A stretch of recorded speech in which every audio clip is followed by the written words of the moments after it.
ఉంటే వానికి జాలి, దయ, కనికరం అనేది ఉంటుంది కదా. ఎవరైనా కావచ్చు, ఉన్నోడు ఎవడైనా ఉంటే నాకు కనబడవచ్చు కదా. లేడు, చావే శరణ్యం అని దుఃఖపడుతున్నా. మా అమ్మ నాన్న నిద్రపోతున్నారు. మధ్యరాత్రి దాటిందండి. 2, 1, 2 అట్లా 2, 1 దాటింది. ఆలోచిస్తూ ఉన్నాను. అక్క చనిపోయింది, నేను కూడా పోతా. అప్పుడు వీళ్ళ పరిస్థితి ఏంది అంటే ఖచ్చితంగా వాళ్ళు ఏదో ఒకటి చేసుకుంటారు.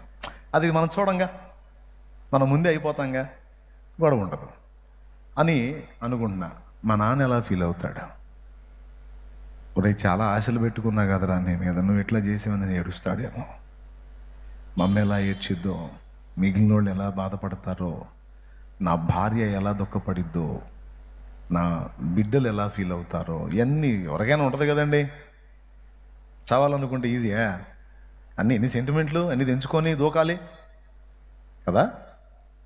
అన్నీ తలంపుల్లోకి వచ్చి కొంత దుఃఖపడి ఎట్లా సెంటిమెంట్ పెట్టుకుంటే సావలేం, మనసు బండ చేసుకోవాలి, రాయి చేసుకోవాలని మళ్ళీ మనసును కఠినపరుచుకొని ఒక నిర్ణయానికి వచ్చి ఆ రాత్రి నాకు తెలియకుండానే ఈ ఆలోచనలో, ఈ దుఃఖంలోనే అలా మత్తు గమ్మినట్టు నిద్రలోకి వెళ్ళా. ఇంచుమించు 3 గంటల వేళ నన్ను యేసు ప్రభు దర్శించాడు.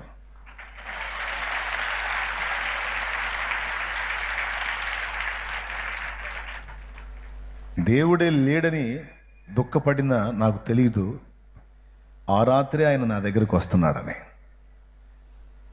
ఆ రాత్రి నన్ను దర్శించబోతున్నాడని నాకు తెలియదు.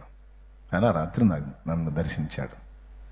ఒక సూచక క్రియ నాకు క్లియర్గా చూపించి నేను ఆయన గురించి ఆలోచించేటట్టు చేశాడు. అసలు వాస్తవంగా నేను ఇంత పిచ్చిగా చేసిన వాడిని, విగ్రహారాధన, పూజలు, యేసుప్రభు గురించి నేను ఆలోచించడం ఏంది? మనకు పడదగా. చర్చిలో మాకు శాంతినగర్లో మేము ఉంటే సమీపంలో మందిరం ఉంది.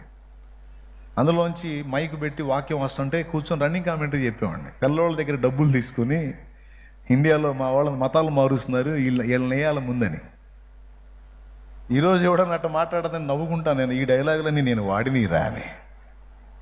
దేవునికి స్తోత్రం.